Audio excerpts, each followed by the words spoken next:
what is music? And a very simple answer, but it's detailed enough, is that it's organized sound or organized noise. Music is not random. Sometimes it kind of seems like it is, especially the more modern stuff, very contemporary music, or atonal music sometimes, 12-tone music.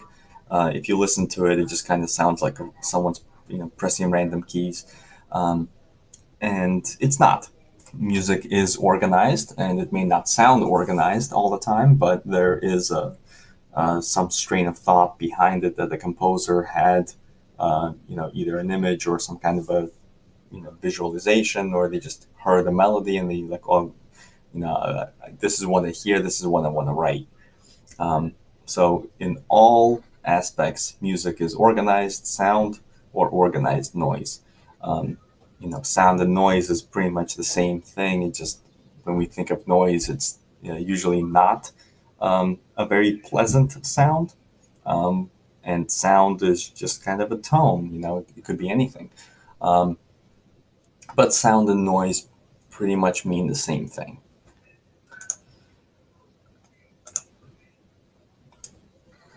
Now that we know what is music, let's look at what makes music. So music is rhythm. Rhythm is the pattern of sounds or notes. Rhythm is a pattern. It's not random. And what we did in that first project, the first part of it, there was a pattern. You were supposed to use the grid mode and put the notes, or put the numbers on each quarter note or half note, or a specified time frame, so that it's predictable. What makes something a pattern is that it's predictable. If I say 1, 2, 3, you know when 4 is coming because you have that click and it's evenly spaced. So the rhythm is the pattern of sounds or the notes. In music, the beat is a unit of time. It's a consistent pulse. Again, if I'm just kind of clicking,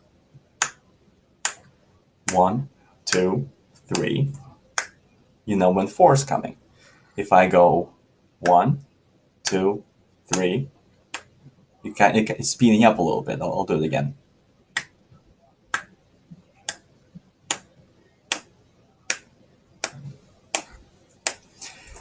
So the beats, the clicks, are not necessarily the same distance apart. They're getting closer and closer together, but there is a pattern nonetheless. The pattern is that there's more time in the beginning, and then consistently there is a faster and faster. There is less and less time between the clicks. So a beat is a unit of time. It's a consistent pulse, and beats make up measures. Usually there's 4 beats in the measure, so we count 1, 2, 3, 4, 1, 2, 3, 4. 4 is kind of a very easy number to count to. 2 and 3, are also very easy. 1, 2, 1, 2, 1, 2, 3, 1, 2, 3, 1, 2, 3, 4, 1, 2, 3, 4. Once we get into more than 4, we usually break it up. But I'm not going to go into detail on that. A beat is not the rhythm or the melody. This is kind of what's called like a street term or a colloquial term, that they say the beat. Say, oh, this song has a cool beat, or I made a cool beat, check it out, or something along those lines. And that term, the beat, is actually not used correctly.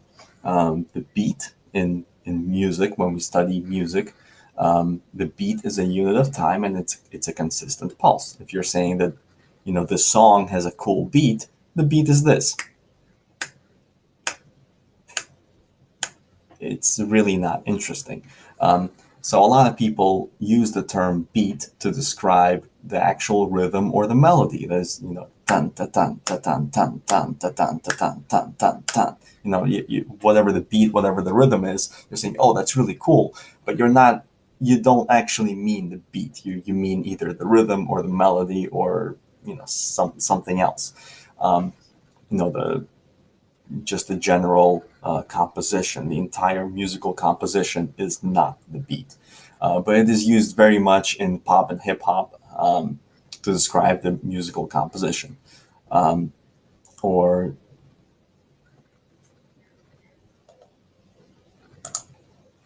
All right, so the second part is the melody, which is a sequence of notes. It's when rhythm has pitch. And I'm gonna use a stringed instrument I have lying around. And I'll just play a rhythm. So again, if we just have a click, right? This is just your beat. So let's say we have, again, this is just the beat, but I'm playing a specific pitch.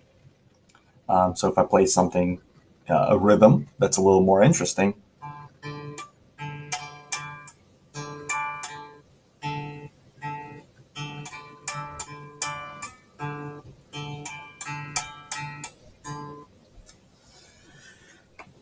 so I'm playing one pitch, but I'm playing a rhythm on it. If I add a couple different notes, if I add,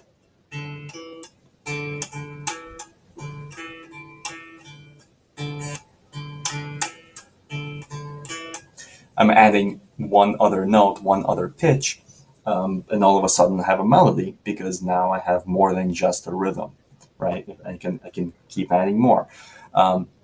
So that's what a melody is. A melody is when I'm adding pitch to a rhythm. Pitch is the highness or the lowness of the notes. In scientific terms, it is the frequency of a wave, and we measure that with hertz. So let's say in this case, I have a lower note, and then this would be going higher.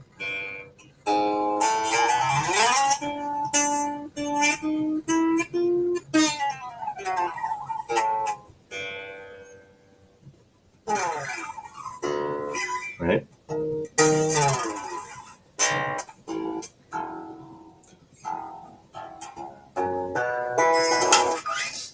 So just the highness or the lowness of the notes, it is the pitch, right? So this is low pitch, this is high pitch, and this is very high pitch.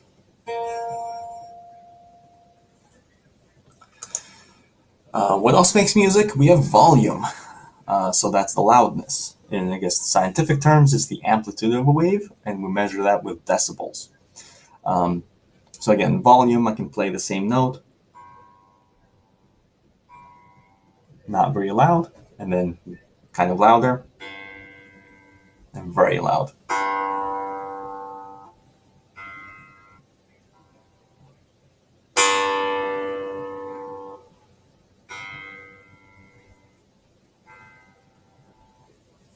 So different degrees of loudness. I think most of you know what volume and pitch are, but just to give you that. The last part of what makes music is something called timbre. It's spelled like timber, but it's Timbre, not Timber. Timber, Ber, is wood, right? It's a piece of tree. Timbre is pronounced timbre, almost like Tam, right? Timbre. Timbre is the tone color, meaning why voices or instruments sound different when we play the same notes. So, for example, if you're talking to, one example is if you're talking to your friends and you don't see them, you usually recognize their voice and you know that you're talking to, Jonathan or Jack or, or Mary or whoever, because they have different voices. But if they were all, let's say, in chorus and they were in choir and they're all singing the same note, you can tell who is singing because their voices have different colors, and that's called timbre. It's the same thing with, for example, a trumpet and a clarinet. When they play the same exact note, you know which one is a trumpet, which one's a clarinet. When you play guitar and a piano, you play the same note. How do you know that one is a piano? Because it sounds different. It has a different tone color, has a different timbre. So those are the main, main 5 things that make up music. Qualifications for organizing music. Now, this assignment is a little bit more on the history side. Um, so I'm just going to start with there's a total of nine qualifications for organizing music, and the first one, the easiest in some ways and the simplest, is the period during which the composition was written. And this doesn't mean necessarily just for classical music. Classical music is definitely the most common, the most known for having periods. Um, for example, we'll look at it later, but like the Renaissance period, classical period, the Romantic period, uh, because classical music kind of has that really established order. And it was studied and it was categorized, and a lot of thought was put into it. So the periods of classical music are named, but there are also periods of kind of more common music, right? More popular music. Certain jazz by itself is a very broad term and it describes a lot of things. But the first, you can say the period of cool jazz, or the period you talk about it as decades. The '60s brought the hard bop, for example. So you can talk about the period as just being a time. Maybe it's 10 years, maybe it's 15 years, maybe it's post World War II, maybe it's everything after 1945.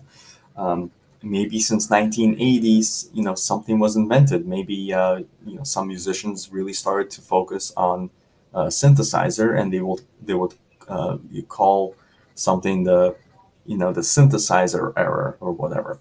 Um, so there are different ways, but the period of music, you could say it's the golden years of rock, or the golden age of soul.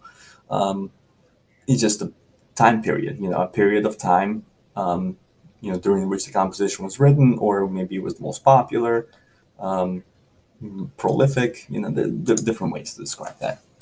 The second one is the style or the genre of the piece. So, for example, if it's a rock ballad, or maybe it's a swing piece, it's a type of a march. Maybe it's a military march. Maybe it's not.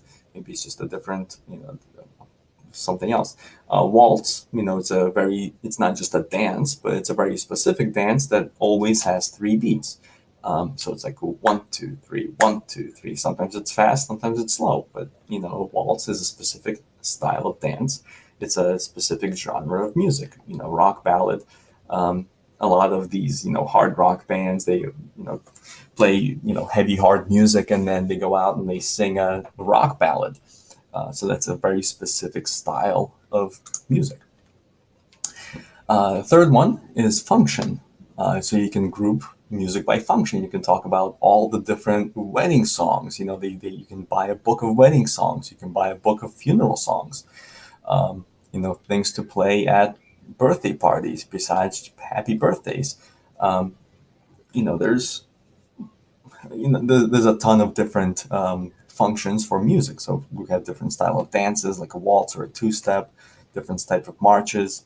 Whether it's hard, we're talking about kind of fusing it with something else. But you have a British march, you have an American march, you have a Scottish march. They're going to have different qualities. Instrumentation. You can group music by instruments. If it's a string quartet, it's always going to have, 4 string instruments. Not always the same 4. Sometimes it's 2 violins, viola, and a cello. Sometimes it's 2 violins, viola, and a bass. You can certainly use a violin, viola, cello, and bass, but that's not as common as the other 2. So string quartet, may, will have different arrangements, but it's a string quartet nonetheless. And then again, this actually depends on the period and the style of music that it was written. I think earlier string quartets didn't use a cello, and they used 2 violins, viola, and a bass. But that really just depends on the composer.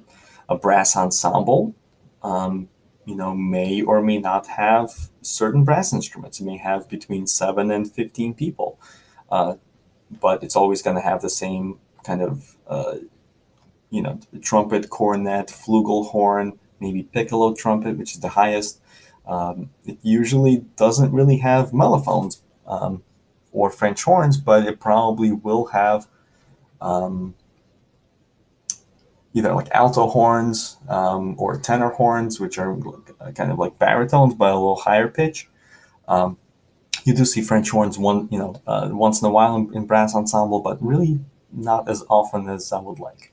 A piano trio is a specific instrumentation. Is it three pianos? It is not three pianos, but it does have a piano and two other instruments. Um, so if you want to, just go look up, brass ensemble music, you'll find it. If you want to look up piano trio music, you'll find it. Um, and same thing for like rock bands. If you're looking for like a progressive rock band setup, you'll see certain instruments that kind of have a dominance in that genre, or that you'll see that instrumentation very common with the same type of bands that came out around the same time. The next one, you can organize music by the form. Give you examples of some classical or classic examples even. So like a call and response when someone says da da da da da da da, and then everyone replies da da da da da da da. Right, one person sings a melody, and everyone else kind of sings back the same melody.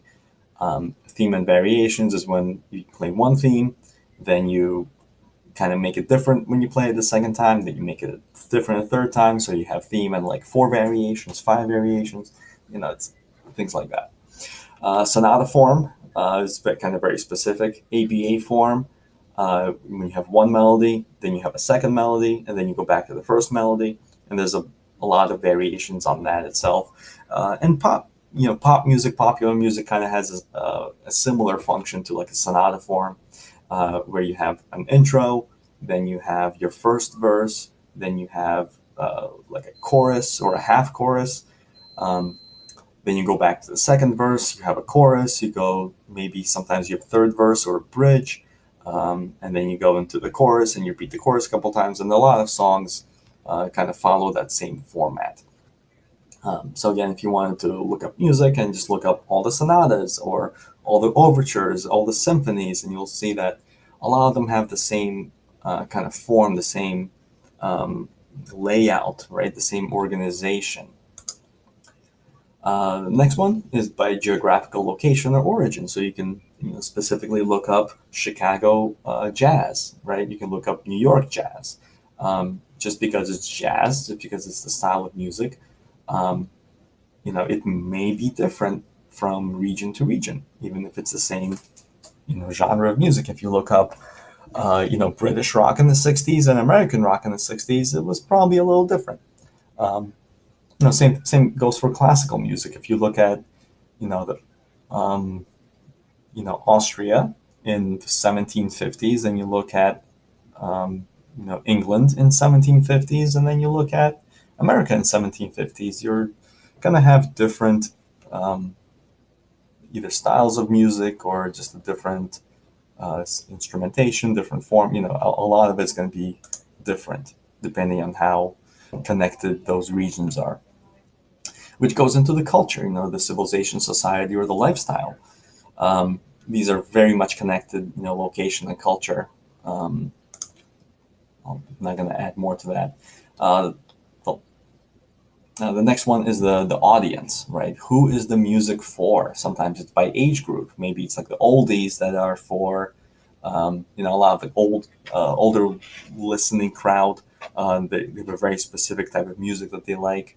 There's radio stations that's just like all, light FM, whatever it is. So they have a specific targeted age group, or maybe it's a children's song. Maybe it's all the kids pops that is for kids under 13 or kids under 10. They just are accessible to kids. It's pop songs, but they're fun. Maybe it's by ethnicity.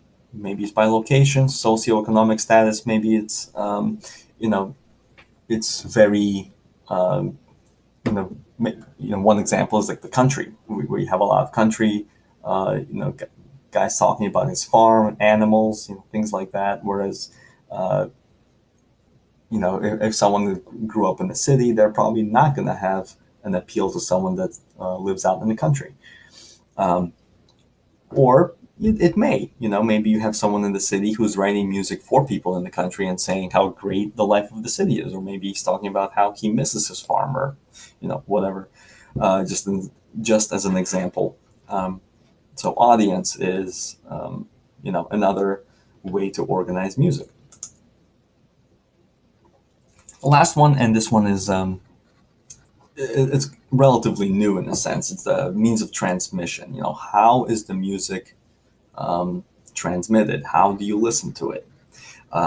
Very, in the classical period, before we had recordings, if you wanted to listen to music, if you wanted to hear music, you would have to go to a concert and listen to music.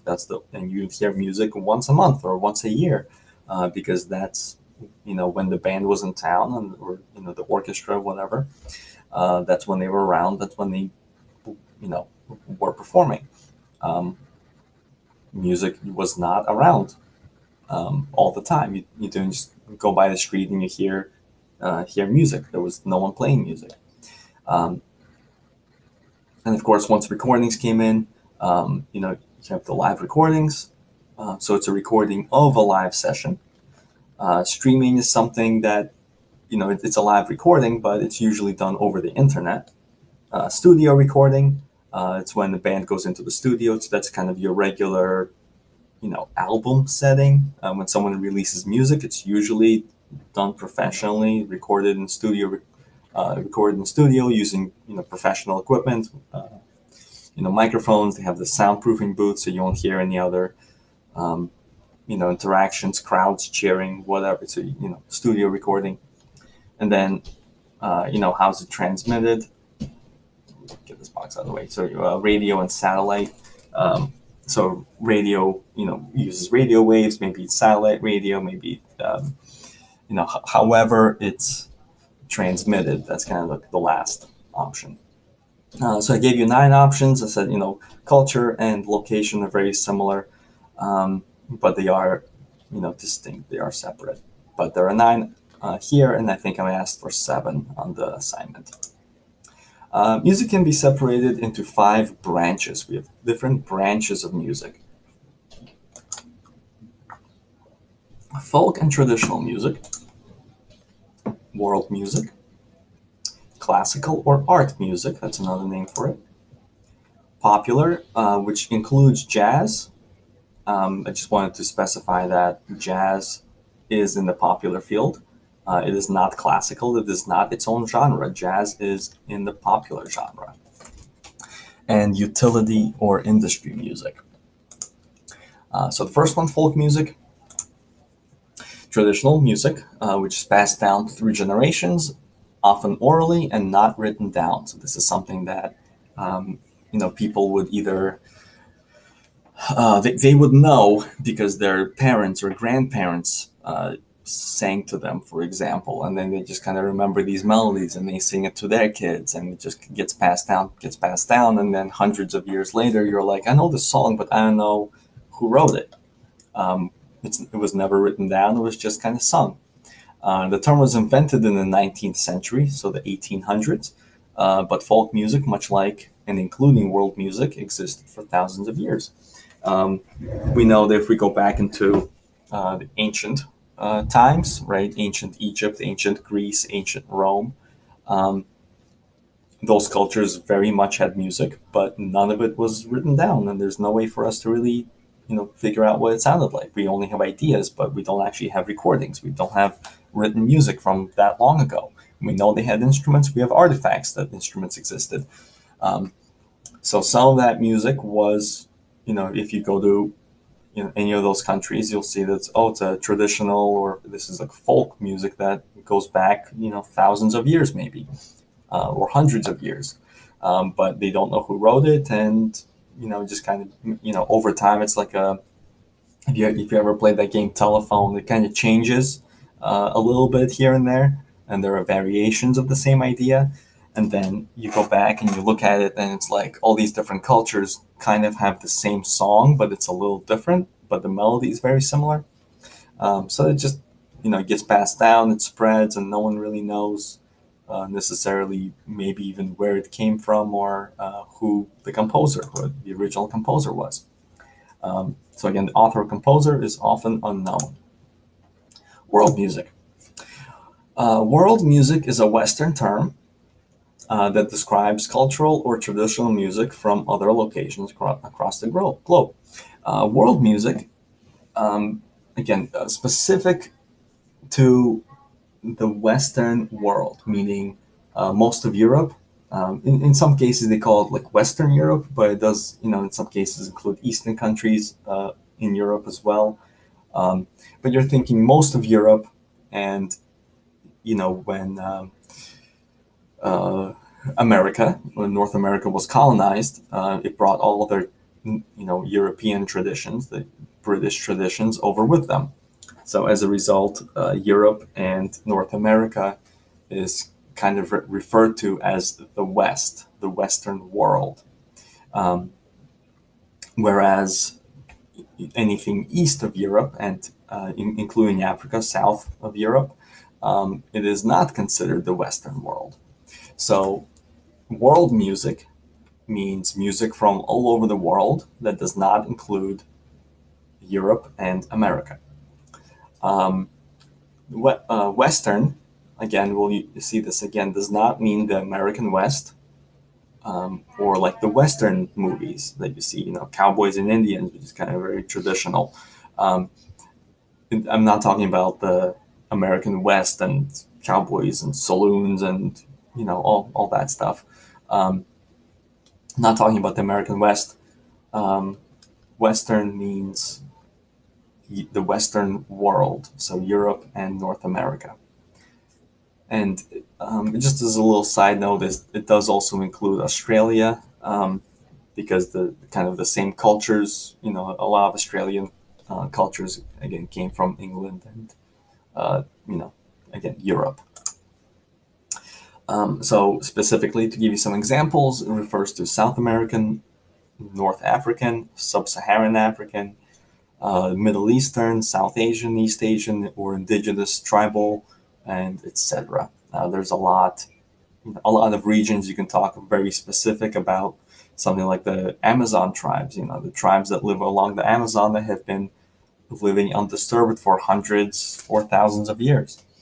Um, there are very specific instruments that are only played or they only exist in a certain region or a certain culture. Um, if you gave it to kind the standard, you know, Western, the average Western person, they would have no idea what it is or how it plays. For example, if you look at the rain drum, um, you know, something that us music teachers find very interesting is that all the different cultural, regional instruments. We just want to play around with it to see what kind of sounds you can make on it. A lot of it is percussion, but there are string instruments, wind instruments, different types of flutes that have different fingerings and whatever else. Um, so a lot of traditional instruments you'll find in world music, and I'm sure some of you may even know instruments that I've never heard of. Okay, classical or art music. So classical music, again, is rooted in Western culture, which started in Europe during the Middle Ages and spread with colonization. I wanted to go back a little bit, if we're talking about ancient Egypt, which was, like 5,000 BC, like, 7,000 years ago. Ancient Greece, ancient Rome. We're talking about ancient because it was thousands of years ago. But these, ancient cultures, they did have music. We just don't really have a way to go back in time and hear it and see what it sounds like, what the instruments sounded like. Again, there are artifacts that we found. We know that they used like harp-like instruments, string instruments. There are kind of more, the instruments that did survive are thousands of years old. Would be like flutes, because they were made of bone, so they calcified. Along those lines, the Middle Ages started at about 500. About the year 4 or 500. Again, depends on which history book you're reading. It'll give you different answers. But before that, we had the Iron Age. Before that was the Bronze Age, and before that it was just kind of ancient world. And those ages kind of depend on the level of civilization in a certain culture. Um, so the Bronze Age did not last the exact same time period in what was the Roman Empire as it did. It wasn't the same time as it was in um, you know ancient Asian cultures. So there wasn't a lot of um, transportation, I guess you could say, between the two, communication between the two cultures. Um, so the spread of tools and the spread of um, specifically iron, and if you're talking about things that last a long time in building materials and stuff like that, different cultures, eventually we got to the same place, um, more or less. But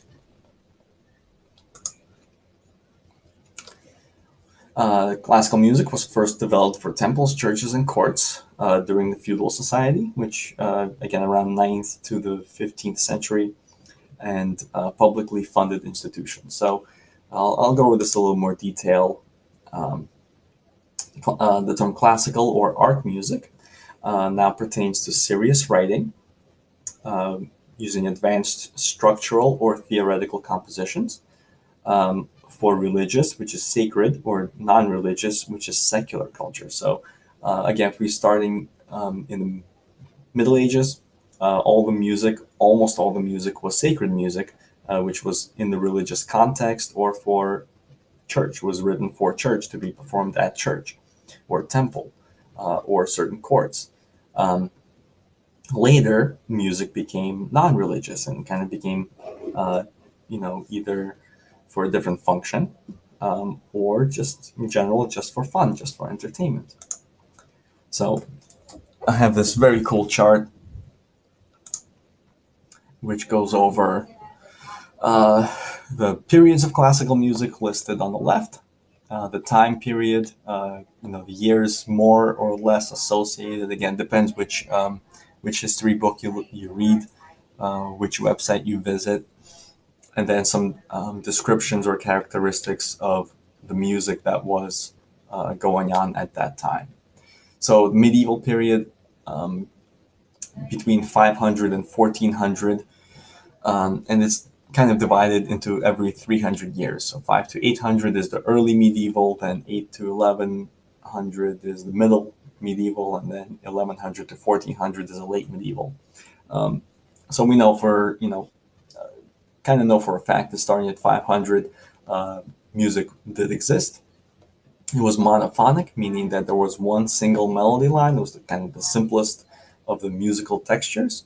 One single melodic line. It does not mean that there's only one person singing or playing an instrument. It was one melody, which just means everyone is singing the same thing, everyone's singing the same part. Most of the music was vocal, and the most popular type of music was called the Gregorian chant, named after I forget his first name, but something Gregory. And the music was mostly sacred and religious. As we go on to the 8 to 11, to the medieval ages and the late medieval ages, the music does, in the kind of 12, 13, 1400s, the music does become more and more sophisticated. And by the Renaissance period, which is about 1400 to 1600, and some textbooks will say 1300, starting at 1300, music becomes polyphonic, where you have two or more melodic lines, not just one melodic line by multiple people, but several melodic lines going on at the same time. More instruments become present. You have a lot more, string instruments, wind instruments. Not really a lot of brass. Not really trumpets. Um, they are around, but they're not really made for. We're not used for music in that sense. There's a lot more like flutes. The like a an instrument similar to the bassoon was very popular, or an oboe, the double reed instruments. Not really clarinet, but the double reed instruments were popular. and just kind of different types of recorders and flutes. But they are becoming more secular, meaning that they're non-religious, and they use something called modes. So again, they started in the medieval times, but the church modes, which means if you are studying music currently, it means that you are starting on a different degree of the scale, but the scale itself doesn't change. So if you're in concert C and you have no sharps and flats, and you start on D, that would be a different mode of the C scale. So you're not changing, you're not playing F sharps and C sharps, you're still playing all the naturals in that sense, but you're starting at a different degree. So you had 7 different modes of music. Baroque period, which is 1600 to 1750, started to use a lot more complex melodies, and that's when we get tonal music. That's when sharps and flats, and the 12 tones, the 12 half steps of the major scale was kind of defined. So tonal music becomes standard. You get key signatures for the first time.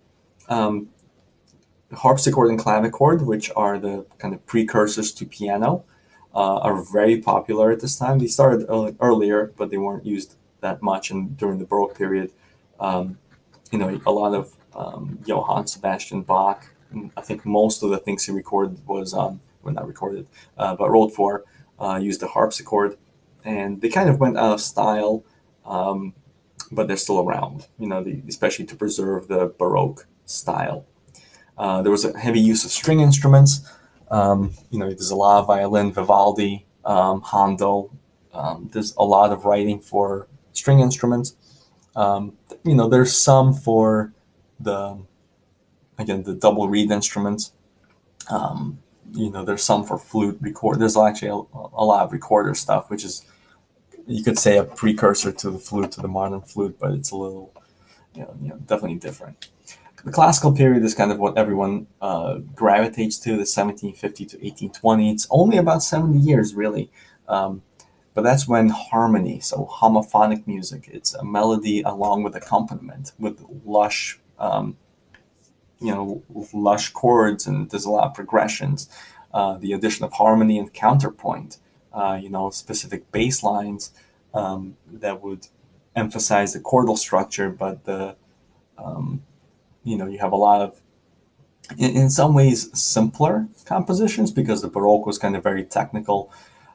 So the classical was kind of, in some ways, simpler, these shorter melodies, something that's a little more elegant. There was more balance, talking about beauty, something that has a, kind of shorter phrases. Something has a clear beginning, clear end, and we have a development and kind of go back. So there's a lot of forms were starting to, take shape. The Romantic period, probably the most important in some ways, 1780 roughly to 1910. So this is when we're starting to really take the form, and we're starting to structure it. Music becomes a lot more personal and a lot of emotional, more dramatic. That's when a lot of the operas dealing with darker subjects come along. And just talking about, the self, talking about your personal views, talking about nature, just people starting to look out in the world. The orchestras, as a result of just time, really became bigger, grander. We're starting to see a lot more brass and percussion. During the classical period, there were some French horns, some trumpets. By the time you get to the Romantic period, you have a full brass section, large, big percussions, percussion instruments, larger concert halls that to accommodate these larger orchestras, more seating, things, just more development in that sense. Then we go into the 20th century, which kind of starts in the 1890s, at the turn of the 20th century towards the end, specifically going to about 1930 or 1950. 20th century and kind of modern music or modernist compositions. these are more or less 1890 to 1930, up to, in a sense, the Great Depression. That was 1929. A lot of things kind of took kind of stop. But people started to experiment. So where you had tonal music, where everything was in a very specified key, then you're adding harmony counterpoint, and then you're dealing more. You're starting to break some rules of the, Baroque classical and the Romantic. And once you get to 20th century, people just start to experiment with, um, atonal, 12 tone, meaning that there was no specified key. It kind of almost, if you listen to something for the first time, they're starting to experiment, and you're like, it doesn't even sound like music. This is just noise. So there was a lot more experimentation, but you had a lot of really, I want to say, cool sounding stuff that in terms of harmony, in terms of melodies that just clashed. There was a lot of dissonance that we'll talk about later. But you have unconventional and mixed meters, expansion of traditional ensembles. You have just more experimentation with different instruments and different styles, and you're adding mixed meters. So you have like a 3 against 2, 3 against 4, maybe a 5 against 4, 5 against 2. So it's just getting more complicated. The neoclassical 1920, 1950 means literally new classical, which means that people are kind of starting to, it's almost the opposite of the modern. It's a lot of composers that are writing during this time period. They're going back to classical times, or just earlier, and they're just trying to simplify their compositions because there's, they don't like the direction that the new music, the atonal stuff, is going into. And the last one, which is postmodern, literally, the modern music up to about 1930, postmodern, 1930 to the present, and contemporary, which is post World War II. They're very similar. I put them in the same box. Technically, they are different. They are separate, but they're very similar in their kind of definition. So postmodern is anything, let's say the last 100 years, and contemporary is specific to after World War II. There's a kind of different mindset after World War II ended, and a kind of a different direction, specifically with electronics and different synthetic sounds. In the 1960s, mid 1960s, was the birth of the synthesizer, which was not actually the first electronic instrument, but it was one of the most influential instruments to all the music that we know today. So we have the synthetic and electronic sounds. We have new tones. We have new instruments. There's a lot of focus on dissonance, experimentation in the 1950s, and minimalism in the 1960s. Minimalism is, you could say, it's like ambient music. It's nowadays you could associate it with lo-fi, or just you could, there's like dark ambient music, or just something in the background. A lot of soundtracks are in some ways are minimalistic. There's very little going on, or it's the same melody that kind of keeps going and going and going, and there's not a lot of change that's happening from the beginning to the end of the piece. But there's something about it that still kind of grips you, and it's very in some ways haunting, with the dissonance, experimentation, different sounds. But it's certainly a new form or new style of music. So that's your history lesson in a few minutes. Not done yet, because now we have popular music. Popular music is music that was accessible for the common people or the common folk, starting in the late 19th and early 20th century. So we're talking, post the Civil War, 1860s, 1870s, 1880s. By the 1890s, something, really changed. So popular music, again, is familiar music for those who had access to instruments.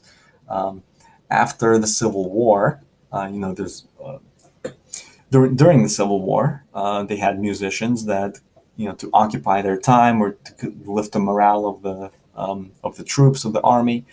They would sing songs, they would play instruments, just for fun, in a sense, entertainment, or to boost morale. And after the Civil War, a lot of these instruments were sold. So people, the common people, after that time, you could go into a shop and you could buy a banjo, or you could buy a flute, or you could buy, a trumpet, even a bugle. Not trumpet, it didn't exist, but a bugle, which is a kind of a precursor. So a lot of instruments became available after the Civil War, so people started to learn instruments. Music was simple. Simple instrumentation played by small combos. Combo is just a group, right? So we're not talking not classical orchestras or concert bands. If you wanted, at this point, you could, get a guitar and play a melody, and you're not a professional musician.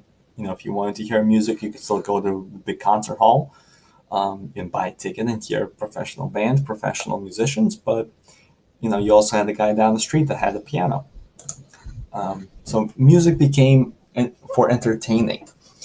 Music that people could sing and dance to at home through piano rolls, which are known as player pianos, or someone had a piano or a guitar and they knew a couple songs that people would dance and sing along, and very early recordings. So to explain the piano roll a little bit, or a player piano, it's almost like a punch card, where this roll, a physical roll of paper, would be, it's like a cartridge. You would put it into the piano, you would play the music, and it would punch holes essentially in a piece of paper. Then you would take that cartridge out and you would play it, you put it into the piano, and you would press play, and the piano would play itself based on where the holes are in the sheet.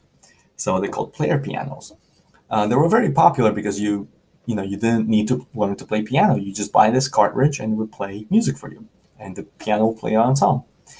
So this was kind of the very early recording. There was, and over time the cartridges became smaller and smaller and smaller, and easier to purchase and reproduce, and things like that.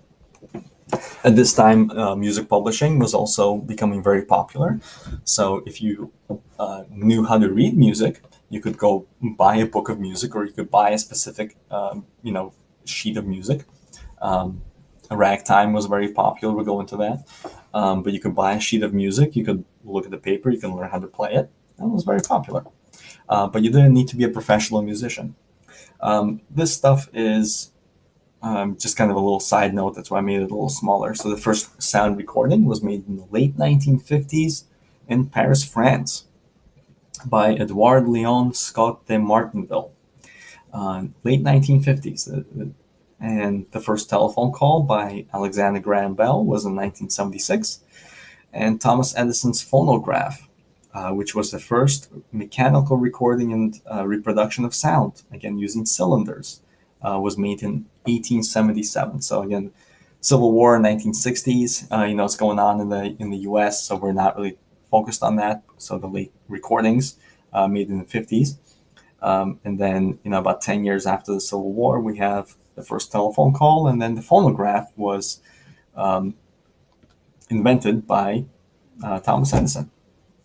And it was just starting to get popular. It's not like it was very popular in 1877. It was just starting to get popular. So by 15, 20 years later, by the 1890s, it was very popular.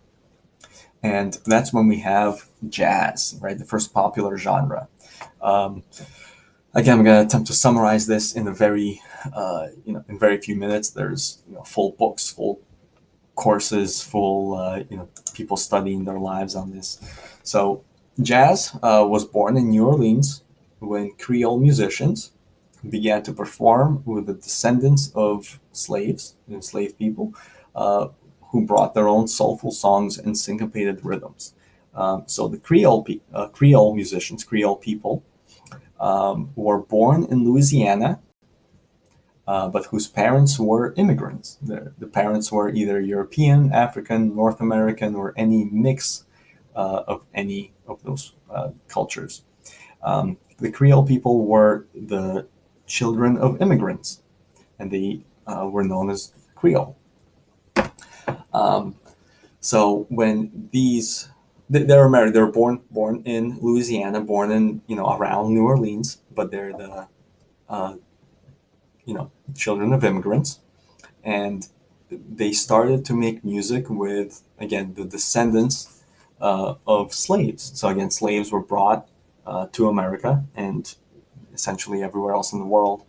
Um, and when the children of slaves were, at this point, slavery, was still around, in some sense, in 1700s, early 1700s, mid 1700s.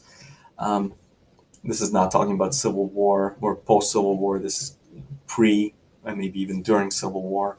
Um, but when the children of immigrants and children of slaves or slave people, when they started to make music together, that's kind of when jazz was starting to form. This combination began to impact and influence the more classically trained musicians. So after the Civil War ended in 1860s, 1870s, 1880s, uh, people were kind of more focused on everything else, actually living their lives. Um, Musicians kind of started to get together, and especially the classically trained musicians were focusing on some other cultures, and they're like, oh, that's really cool. So they got together, and it was kind of this mix of the classical and kind of more cultural. Um, so in 1895 and through 1918, there was the most popular time for ragtime. Ragtime gets its name from ragged rhythms, as they were called, because um, the accents were not on the strong beats. The accents were on the weak beats, and we'll talk about that a little later, more specifically. But ragtime kind of focused on emphasizing beats 2 and 4, and I'll give you some examples later. Um, Ragtime was often written for piano, but was popularized by the banjo or brass band, so it was adapted. Ragtime appeared new and was popular with the youth. That's kind of what made it the first popular genre, because the kids were listening to it. It was cool. And it was built around syncopation. It's what makes music swing. All the notes were not necessarily the same length, even if they're, in a sense, written as all quarter notes or all eighth notes. They did not have the same exact length, which is what the classically trained musicians, were used to. That's where they were taught. In 1916, ragtime was still popular, but jazz, which was first spelled as JASS, as jazz, but the spelling changed. And after World War One, we're talking 1916, 1917. Jazz overtakes ragtime in popularity. Ragtime's still around for a couple of years. People still write, people still perform, but it had a 20-year run, and people are starting to become more into something else called Dixieland. And Dixieland started in New Orleans in 1910s, and it spread to Chicago in 1920s. There was after World War One, there was something called the Great Migration. So people started to spread, especially from New Orleans to Chicago, which is a lot more north, and then to New York. So the north and northwest, the people started to travel, and of course they took their kind of culture with them. And of course they met with people that were already living there, so they kind of took their Dixieland and they changed it a little bit. And that was mostly instrumentation. In New Orleans you had more banjo, and then in Chicago you had more of a guitar, and different drums, different availability of different instruments. After World War II, after World War One, something called the Roaring Twenties. So 1916, 1917, 1918, people, a lot of soldiers coming back from the war. and everyone's happy. The war is over. Everyone's really happy for about 10 years. So there's a lot more swing. It's called the Roaring Twenties because the economy was great. Everything was expanding really quick. A lot of people wanted to dance, so swing and dance. Swing or big bands, which had 20. They actually called orchestras as well, like the swing orchestra. Um, but they usually didn't have any string instruments, not like a classical orchestra. But they played a lot of swing music, and it was called swing because the notes were swung. And dance was very popular in the 1920s. Everyone just wanted to dance. Everyone was really happy. And then, of course, you had blues guitar, blues piano, gypsy jazz, which is kind of more, more cultural. It was kind of different take. 1930s, 1929, the Great Depression closed many publishers and composers, and a lot of people were the opposite of 1920s. They were very not happy. There wasn't any progress until we get to the 40s, until World War II starts, and again we start, the economy starts to grow again. And in the 1940s, we have something called bebop, which is a style of jazz. Jazz kind of being the big name, and bebop being, like Dixieland, like ragtime. It's kind of like the next, and after swing, it's kind of the next thing that becomes popular and becomes popular in New York. We have rhythm and blues, which we know as R&B, but rhythm and blues becomes popular as well. Soul music and gospel. So soul is kind of a mixture of gospel and R&B. So there's a lot of mixture of different genres or different styles. Post World War II, 1945 to about say 10 years, 1955, we have cool jazz in Los Angeles, in that region in the West. Thinking like early Miles Davis. Check it out, Birth of the Cool, cool jazz. Mid 1950s, we have hard bop, which is similar to bebop, hard bop. 1960s, free jazz.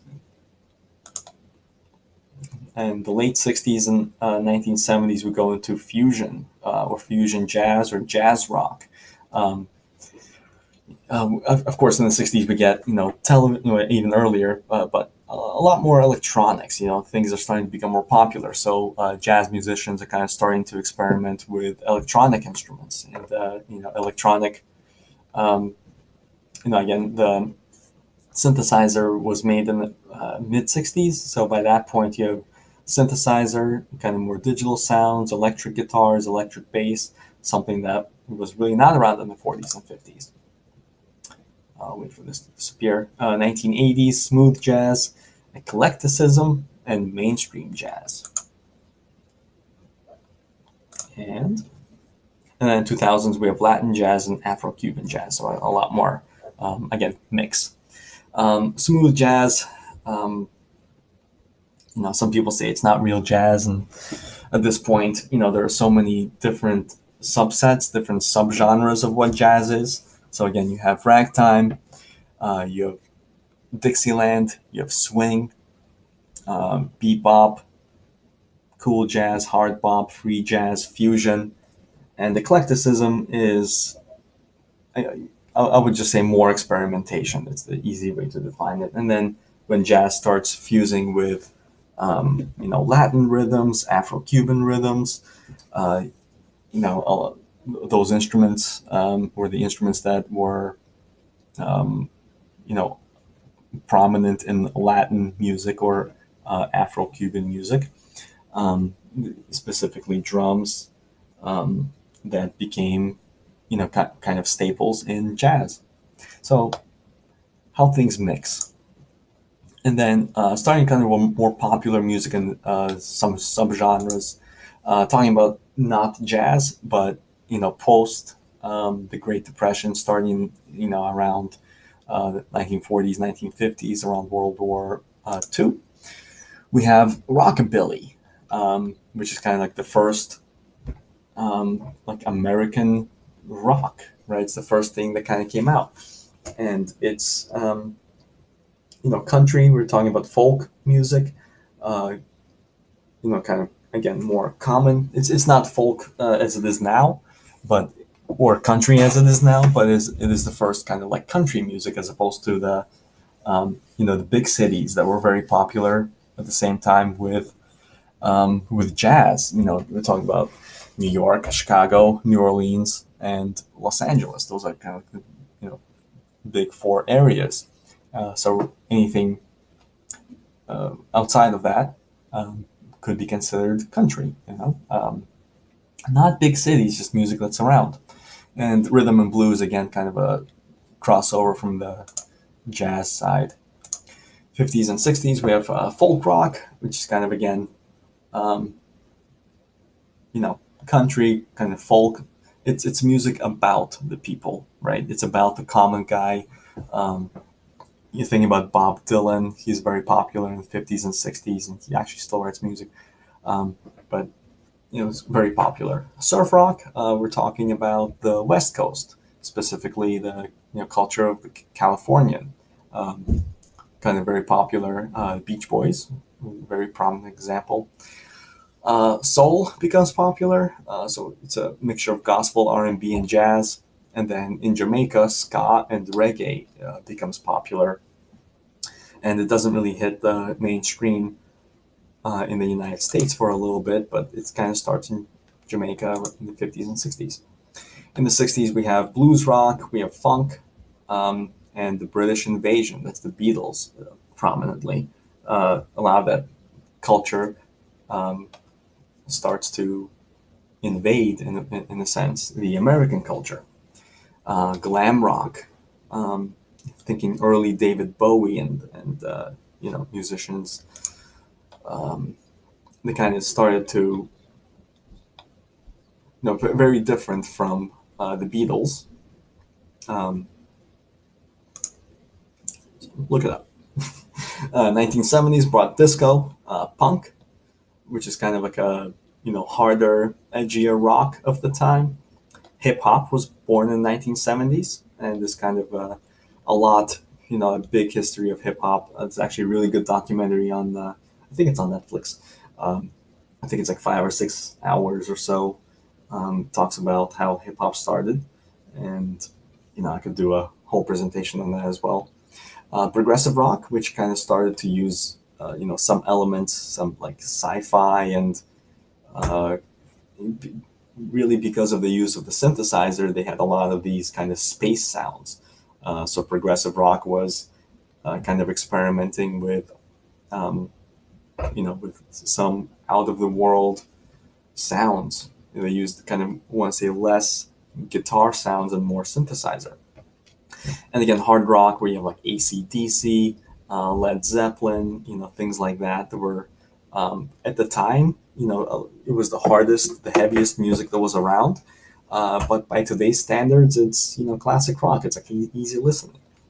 And ambient music, again, people started to experiment with something that was the opposite, something very calm, very light.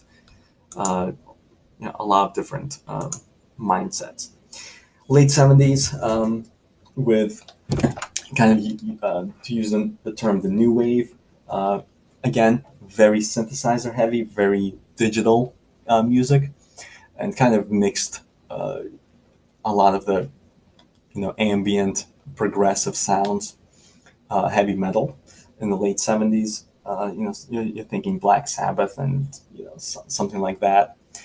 Um, this right here, NWOBHM, that's the new wave of British heavy metal. So that's the new wave, British heavy metal, kind of the two things combined. Very prominent. You're thinking bands like Iron Maiden, Judas Priest, became very big, very popular, big arena rock. But it's mostly in Britain, mostly on you know in Europe on that side of the river, big river. Post punk, I guess we had punk a little earlier in the 70s. Post punk kind of takes that and kind of takes it to the next level. Gothic rock, like The Cure, industrial rock kind of starts to grow, and synth pop. So you're thinking Like Devo was very popular at the time. Um, there's a lot of musicians that kind of go into, and industrial means that it kind of has sounds like machine sounds, like kind of the drum machine is the first one um, that sounds mechanical and synthesized. So a lot of the synth pop, like the Eurythmics and bands like that. In the 80s, we have glam metal or hair metal, which is kind of a similar take to glam rock, but a little heavier in terms of hair metal, heavy metal. It's known as hair metal because everyone had really big hair in the 80s. Everything was like there's a lot of hairspray, and it's just very popular. All makeup becomes very popular. So a lot of these bands they have big hair, they have makeup. And it's kind of like a normal thing. And then on that side, you have the kind of the heavy metal side, influenced by the new wave of British heavy metal.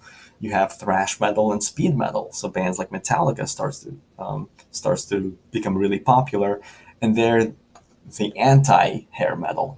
They don't care what they look like. They're wearing ripped jeans. So it's a completely different attitude. And their whole take was, I can play faster than you. So it was kind of known as speed metal, and how fast can you play? So there's kind of a competition.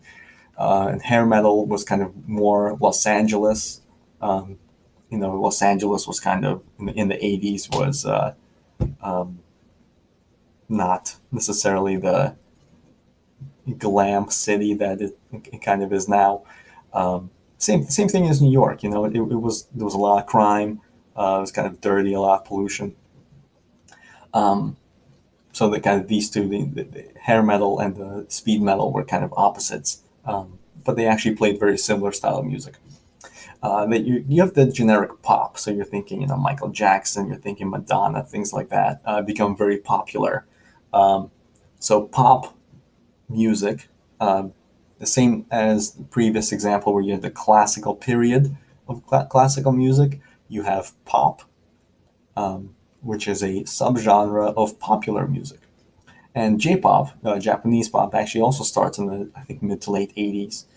Um, and on that side, you have house or electronic music or electronic dance music, EDM, is also starts to get born in the 1980s. In the 90s, things kind of take another turn, and big metal, thrash metal kind of becomes a lot less popular, and grunge is born. Actually, in the late 80s, I think the first Nirvana album was 1989, but Nirvana is kind of, the kind of set to invent grunge and kind of that Seattle style of music.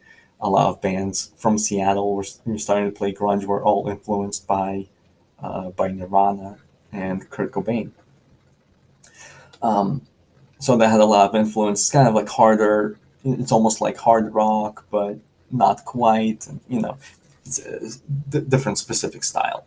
Um, then you have alternative music, which just kind of alternative rock, alternative pop, alternative metal, alternative grunge. You just kind of stuck that word between or in front of everything else, and it just kind of made it uh, just a little different. Trance, which is kind of an expansion on house and EDM, and East and West Coast rap became really popular in the 90s as well. The East Coast versus the West Coast. There was a lot of I want to say competition, but there is there's something going on in that rap world. Trap, trip hop, um, again, kind of mixing that pop, hip hop, and electronics a little bit more. A little more dances. There's just a lot of influence. And then we have industrial. We had industrial rock here, so just industrial music, which is kind of almost all synthesized, using all machine sounds. Um, you know, all just something different in a way. It's similar to a lot of hip hop because it does use electronics and does use previous recordings and things of the sort. And then over here, similar to this guy, we have the new wave of British heavy metal, and then we have the new wave of American heavy metal. So this is just kind of, just American metal just became heavy. You can find some examples of that if you're into that. And then 2000s to 2010s, we have dubstep. Again, kind of expansion on EDM, house, trance, trip hop. It kind of goes into that. Emo became actually this big movement of emo, which is kind of like almost a punk, post punk, grunge alternative. Um, K-pop after J-pop. K-pop really starts to become popular in the 2000s, and then you have mixtures. So you have what was pop and rock is now pop rock or rap rock, new metal, kind of going after the heavy metalcore. And then the last 10 years, kind of the more, something that we can call jazz rap or country rap, mumble rap is kind of very popular now, kind of mixing different genres again. Trip hop, again, I duplicated here. Electro pop, down tempo or chill out or lo-fi music is kind of an expansion on ambient styles and just kind of very relaxed music to study to, music to have in the background. And the last and final branch of music is utility music. So it's music that would not exist for another medium, or it's music made for a specific entity other than music itself. Everything we talked about so far is musicians making music because they love to make music, they like playing an instrument. Utility music is something, for example, like a film score, where you have composers, in some cases classical composers, but they are commissioned by a producer director to write music for a specific film or a movie, which doesn't mean that you can't listen to it, on its own. You can certainly listen to the Star Wars soundtrack or Harry Potter soundtrack or whatever it is, and enjoy it without the movie. But that score, that piece of music, would not exist if the movie was not made. Again, video game music, kind of the same thing. When you're playing music and if there was absolutely nothing going on, you would get pretty bored and probably would not play the game. So, especially Tetris was like one of the first, not only probably the most popular game, but it had a really good soundtrack, and that's what made it popular. So someone that composed the music for that, not that you would listen to it on its own, probably, you could, but that was written for a video game, same as like Megalovania and everything else that you listen to nowadays, that you probably do listen to on its own, but if it was not for the video game, it would not exist. Soundtrack, as opposed to a film score. So a soundtrack is music. In some cases, it's more popular music. It's more bands or artists. They get inspired by the film, and they write a song either for the film or kind of as a side. Sometimes you hear a piece of music that's in the movie, or it's at the credits. Maybe it's in the beginning. Sometimes you buy a soundtrack and it has 20 songs on it, and you hear 3 of them in the movie, and you're like, where'd the other 17 songs go? So it's just music that maybe was inspired by the film, or maybe the director liked it and thought it would fit. There was a lot of the, if you watch the Oscars, there's best original score, and then there's the best original song. So that's the song that was written for the soundtrack, that was written for the movie, but it is not the film score. Then we have commercial music, or music that you see in advertisements. Like if you see, whatever commercial, if you see a Burger King commercial or Wendy's commercial, it may have its own song or soundtrack. You probably don't listen to it on your free time, but it is music that was commissioned and music that exists for the industry, for the fast food industry, or whatever else. any industry other than music. Maybe it's a corporate thing, maybe it's a private thing. One example is like elevator music that is kind of, I would say, doesn't really exist in a average elevator, but it's music that, if you call, if you call AT&T and you're on hold for 3 hours, they, in some cases, they play music. And sometimes it's music that you may know, but in a lot of cases, it's something original, or it's just something that exists as like wait music. Um, so it still is music. It's a branch of music on its own, but it doesn't really exist for its own sake. It's that waiting music exists for you to kind of pass time a little easier. Um, Sound effects and things like that. Like for example, sound effects like in the Star Wars movies, or lightsabers and all the different blasters, all those different sound effects. Um, they exist only for the movies, and nowadays, you may hear that as you can use that sound and uh, make a melody out of it, and you can change the pitch and do a lot with it. But those sounds, that music, would not exist if not for these other industries.